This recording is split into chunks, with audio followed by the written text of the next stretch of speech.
Wham! Talk 1600. You're catching the drift.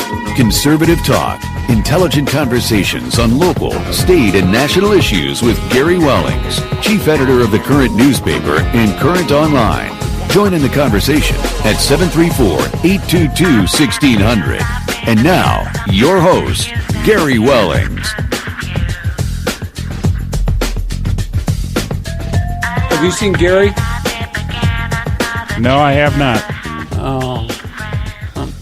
Okay, well, let's recover. Hi. Welcome to The Drift. I guess I am your host, Ed Bonderenka. I'm joined here in studio with Alex Wassell and with Pastor Richard Dietering. Hi. Hello. Hi, guys. Say Hey, Ed. hi, Alex. Anybody want to say hi to Alex? Well, I'd like to do a shout-out to my niece, Sarah, a very loyal listener right now. Well, that's good. Excellent. Hi, Sarah. Join us. So New-time listener who's loyal. Yeah, that's I right. got it. So this is far, your first so show. Good. Yeah, let's not Absolutely. screw that up, huh? Okay, so let's see. First off, I want to give a shout-out to one of our advertisers, and that would be Overhead Door of Whitmore Lake. And I really would like to find their ad in the Current newspaper so I could read some of it to you.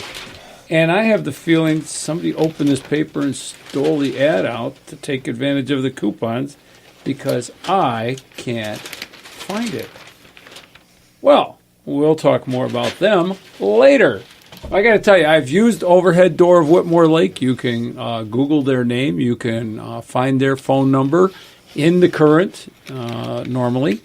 And I've used them for commercial purposes. They cover much more than Whitmore Lake. I've had them come out to Canton, Michigan, in a facility I was taking care of out there. They do bay doors, entry doors, all kinds of doors. So, this is the Drift Radio Show.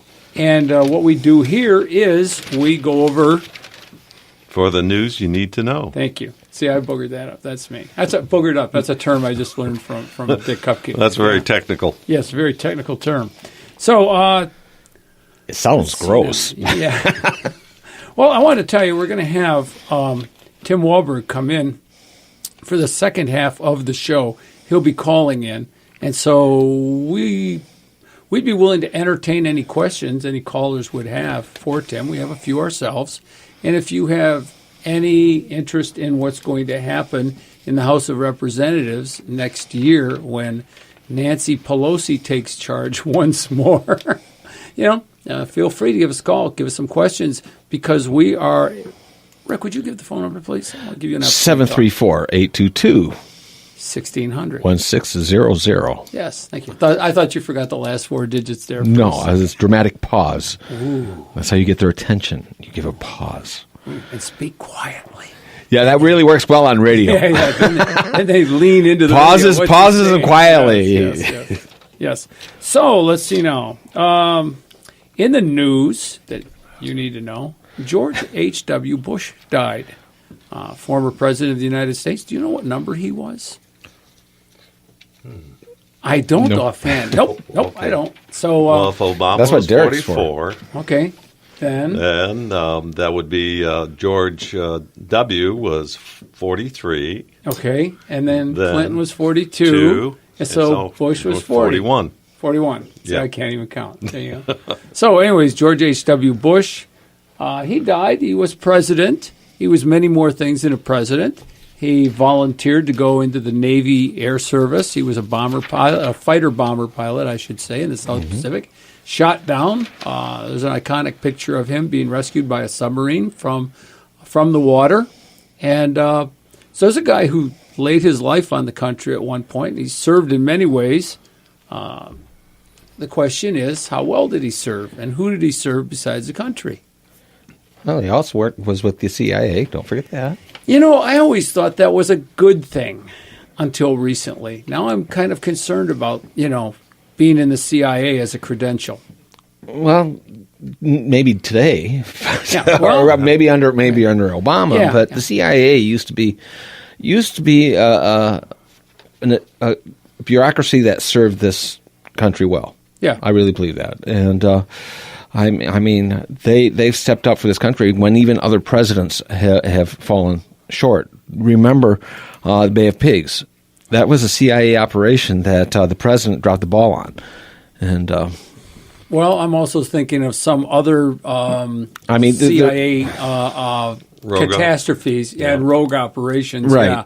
And I'm thinking of like the missile crisis. Not the missile crisis, excuse me. What do we when Kennedy was told that there was a shortfall in missiles and that the Russians had a ton more missiles than us, and almost got us into a nuclear war when it was phony information. Well, they were operating on bad information, but the CIA, just like the other groups, like the FBI, only the FBI is the home version.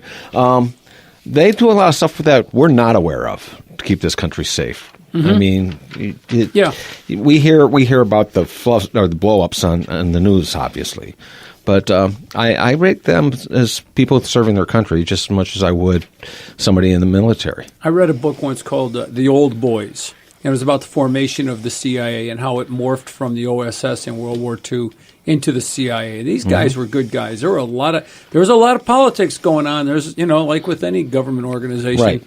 But in general, these guys are guys who are putting their life on the line for this country. So. I think the problem, Ed, is today the CIA and the NSA and the FBI are politicized, and the past administration has abused that power to turn it against, we'll say, the current administration. So getting back to George H.W. Bush as head of the CIA, do you think it was a good thing, a bad thing? Well, we don't know everything that he was involved with. I think Skull and Bones. He was involved in Skull and Bones. It's one we first have to admit CIA does a lot of secret work. I mean, that is what they do. Definition. All right. Yeah. Unless they want to leak what they do. Yeah. Unless they leak what they do. So what we really know of what was done in that time, there are things that hit the news that I would say wasn't so great. I wasn't so happy with them in things he did as president. But you got to say he ran against Reagan, but then Reagan brought him on board, and he became a great supporter of Reagan. Mm-hmm. He didn't stab him in the back, and he ran as Reagan the sequel. Well, read my lips. He was much more of a globalist than Reagan, and an elitist. Yeah. Well, he had those connections. That's for sure. That was the environment he was raised. I mean, he was raised in the Washington elite cesspool. Yeah. And swamp. well, there's a word for that. That's a technical term. A swamp. Yeah. You go swamp, I'm going to say it's much worse. It's a cesspool, all right? Okay. A septic field. So Reagan, of course, he started out as a Democrat, realized he shouldn't be part of the problem, and became a Republican. And People do that, I hear. Yeah. And he became a very staunch conservative. And he gave in on areas where we would say, like, raising taxes. He shouldn't have, but I think that was all part of compromise. In his heart, he was a conservative. So in his later years, after he's president, what was his stance on, say, Trump? Oh, he was. Okay. I was talking Reagan. I'm sorry. I was talking Reagan. No. Reagan. We brought Reagan. You're right. You're right. I was taking. Okay. So we bring it now into Bush. Now Bush is much more of a globalist. And this is why his view of Trump is so hateful. He didn't like Trump because Trump is not a globalist at all. Yeah. He wants America great again. Right. He wants to take us back to a day where the nation was much more proud of itself. It was had a much more. I think pride's a good word. National pride, something that has been missing in this country for a long time. Well, that's true. But as for, I guess what I'm getting down to is, what do you think about George H.W. Bush's overall legacy? He was a globalist, and that's where I go with it. He was a globalist. Okay. I did not like where he took the Gulf War.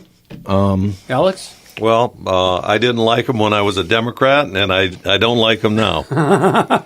Okay, well, that answers that. As I move my chair a little bit further away from Alex. Yeah. Well, I got over it. Okay, enough on George H.W. Bush. He passed.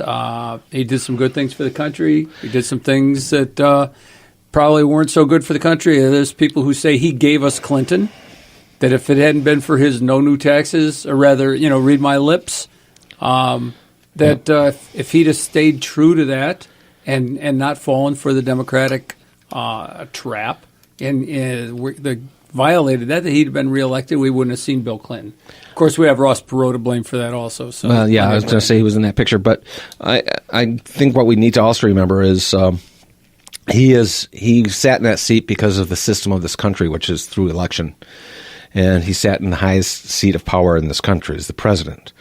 And we lost today one of our presidents. Yeah. And in that, I take sorrow. Okay. I didn't like him as a president. All right. But Same we here. lost president. We have a couple calls, and Joe's been waiting patiently, and he's going to continue to wait patiently because on topic here, and I understand, Joe, the topic is going to be what we're going to ask Tim Walberg when he comes in. We mentioned that. So, but I want to see what Mark from Howell has to say. Derek, would you let Mark on, please? Thank you, gentlemen, for having me on today. Yes, being on topic, I wanted to mention that what a fine job that President Trump is recognizing George Herbert Walker Bush, one of our 41st president. That basically, look what happened at the funeral here of that came up with McCain, where that situation arose, and he was kind of shunned aside from the state funeral, so to speak. But that just speaks volumes for President Trump, and also sends a message to the leftist progressives that we may not have liked President Bush's policies under his leadership, but respect him just the same. He was a president of this country. Well, that's what Rick was saying. Yeah. And I also want to add, I'm looking at the book by James Bradley called Flyboys, and if you look up Chapter 7, it's devoted to our 41st president, George Herbert Walker Bush. And I want to read a brief little thing here. It says, "We were all teenagers or barely into our 20s, totally naive to the ways of the world. Our patriotic goal was to get even for Pearl Harbor. All 48 states were united. Aviators would be needed to defeat Japan. We were the Flyboys." Pilot Lou Grab quoted in George Bush, his World War II years, gentlemen. Yep. He was a patriot. Yeah, he was a patriot. Yeah, and he was a globalist, but he loved his country. And like I said, we don't have to. It's a We don't mixed have to bag. love That's him. what I'm getting at. It's a mixed we don't bag. have to. We don't have to love everything he did. What we do have to remember is by the vote of the people and the system we have in this government, he was our 41st president, and we lost him today. And we still have to show high respect for the office. I mean, he sat in that seat. He was in that Oval Office. Well, thanks for that, Mark. I appreciate that. Was there any last thing you want to say before we move on?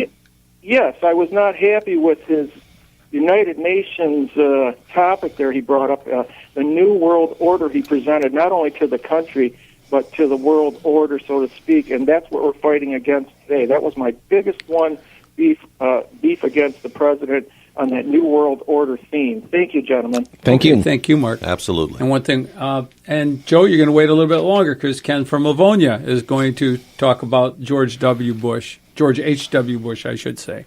Derek, would you bring Ken on, please? Hey, Ken. My view of George H.W. Bush, I didn't like him from the beginning. I still don't like George H.W. Bush because he was a globalist.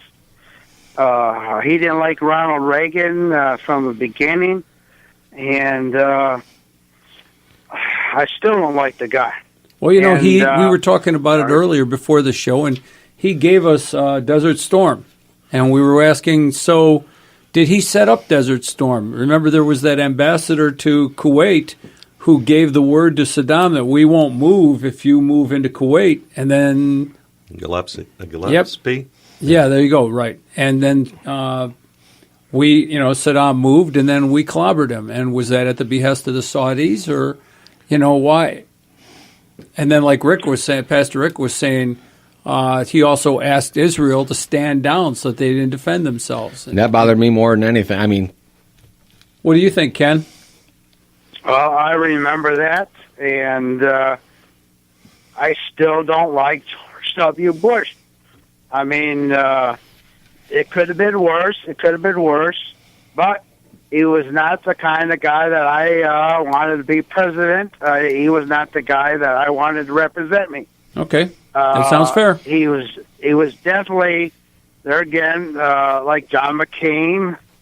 dearly departed John McCain, he was still a globalist, and I can't